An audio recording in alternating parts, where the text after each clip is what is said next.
तहत ये जो हमारे अवधूत हैं वो नागा सन्यासी बन रहे हैं। जी, यह प्रक्रिया पहले अवधूत और महापुरुष बनाया जाता, जिसको यानी संन्यास घर में एक तरीका से जन्म, फिर उसको अवसर दिया जाता है वो भक्ति करे, सेवा करे, गुरु महाराज की करे, भगवान की करे, जब करे तब करे, ध्यान करे, है ना, मानव कल्याण के लिए। जब ईश्वर से लगता है कि दरस परस होने लगा है, गुरु महाराज की कृपा दृष्टि उनके ऊपर होने लगी, तब ये आज महापुरुष से सभी ये नांगा बन रही हैं। कुछ महापुरुष बनेंगे, ये सब नांगा बन रही है। और भी आने वाले साहिबी में और भी बीच में हमारे गुरु लोग जो निर्धारित तारीख करेंगे उसके अनुसार रोज भी नांगा संस्कार होंगे।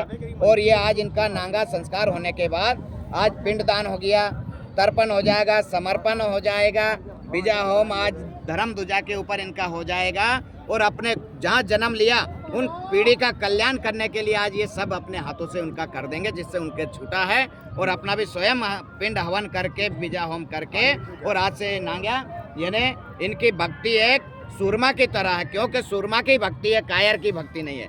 जैसे राजा हरिचंद रानी तारा को बैराग हुआ, सब कुछ छोड़ दिया था।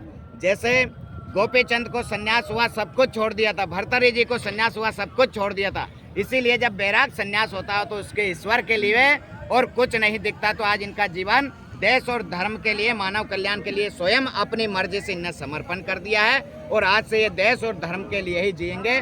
जो पे जप तप करेंगे, हवन पूजन, वो सब मानव कल्याण के लिए, देश की रक्षा के लिए, धर्म की रक्षा के लिए। ये धर्म की रक्षा की एक विशाल यानी एक तरीका से फौज मानो। ये कितनी संख्या में महाराज जी नागा आज लगभग 1100 नांगाओं का आज संस्कार हो रहा है, बाकी और भी होंगे। ऐसे करके 20 से 25 हजार के लगभग यानी नागा संस्कार होने का प्रयागराज कुंभ मेला में अनुभव है। महाराज जी, यहाँ जो नागा बनते हैं उनका कोई विशेष नाम दिया जाता है? हाँ, हर कुंभ का विशेष होता है।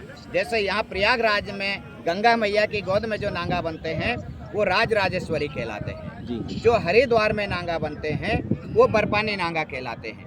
और जो उज्जैन में नांगा बनते वो खूनी नांगा कहलाते हैं, कि धर्म के लिए उनको कुछ भी, जिसको कहते हैं अस्त्र शास्त्र और माला बाला, यानी कुछ भी वो कर सकते हैं देश की धर्म की रक्षा के लिए, अपने स्वार्थ के लिए नहीं है। ऐसी शिक्षा दीक्षा हमारे गुरु लोग देते भी नहीं, शांति के प्रतीक शिक्षा देते हैं। लेकिन जब आई पड़ी ऐसे अवसर तो क्या करें, मरता क्या नहीं करता, उनको सब कुछ करना पड़ती है। जैसे हनुमान जी महाराज लंका में गए, रावण ने पूछा भाई मेरे पुत्र को क्यों मारा, तो हनुमान जी महाराज ने कहा भाई मेरा बानर स्वभाव में तो फल खा रहा था, अब तन तोरा मोई मारे वही मैं मारूं, मैं मर गया वो मर गया, मैं क्या करूं। यानी अपना बचाव के लिए सब करते हैं। तो इसी प्रकार ये सनातन धर्म की एक बड़ी फौज है। और आज से इनका सब कुछ देश और धर्म के लिए ही रहेंगे। ये अपने निजी स्वार्थ, निजी जीवन, निजी रिश्ता, निजी पारिवारिक कोई नहीं रहेंगे, पूरा देश ही इनका परिवार होगा। नाम बता दीजिए महाराज। श्री महंत चैतनपुरी जी, अंतर्राष्ट्रीय मंत्री, श्री पंतस्नाम जूना अखाड़ा, पीठाधीश, नालामठ, राजस्थान। बहुत बहुत बढ़िया की जय हो। महाराज जी ने